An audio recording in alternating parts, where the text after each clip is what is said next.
All right, today we're going to talk about comparison. Let's talk about comparison. I don't care how old you are. I got ladies that are in their 70s, their 60s, their 50s, their 40s, their 30s. I even have some of y'all in here that are in your 20s.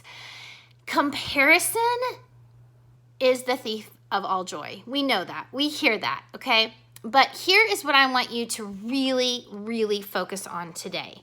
When you compare your journey with other people, you are creating unbelief. And we've been talking all week about how important it is to have a plan and to visualize and to believe, to turn around the negativity of the words you use.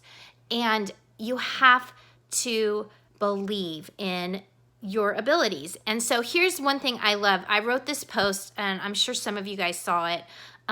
But this post I wrote was, I know for a fact that people who follow me on social media look at my before and after pictures and apply it to themselves and think, you know, whatever they want to think, whether or not they think it was easy, or, you know, oh, she's a stay-at-home mom and that's why it worked for her, or, you know, her husband supports her, or she probably makes more money than I do so she can afford more stuff, right?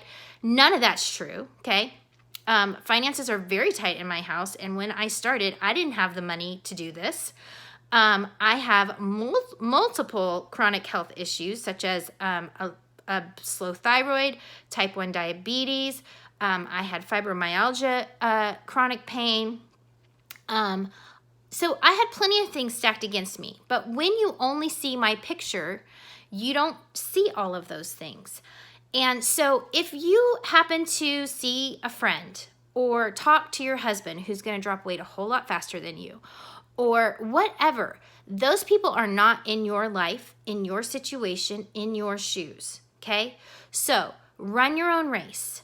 The post I made that I wanted to tell you guys about, which you may have already seen, is, yes, I lost 105 pounds, but it took me 18 months to do it, guys.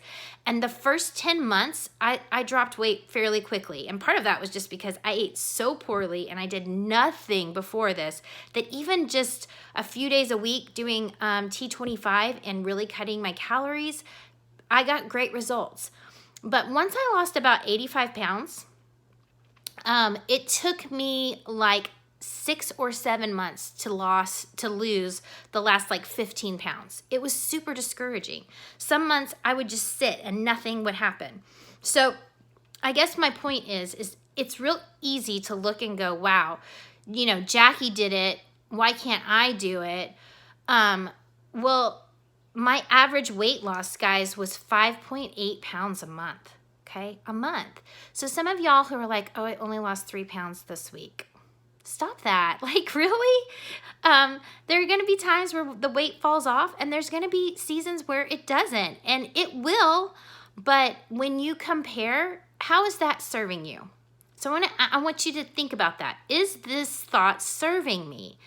Is looking at other people and their journey, is that serving me?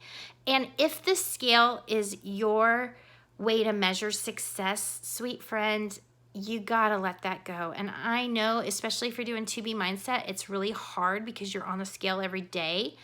But the number on the scale, like if I'm walking down the street and I tell you I weigh 170 pounds, are you gonna like me any less? Are you going to be surprised that I weigh 170 pounds? Who cares, okay? You would never judge another person that way and think, oh, I like her more because she weighs 140. Now, if she weighed 160, I don't like her as much. It's just silly, okay? So I want you to stay encouraged and not compare. And I hope that encourages you today. So drop me a comment if that is something that you've struggled with, if this helps you. And maybe how you're hard on yourself. Like, turn that thought around. All right? You guys have a great day.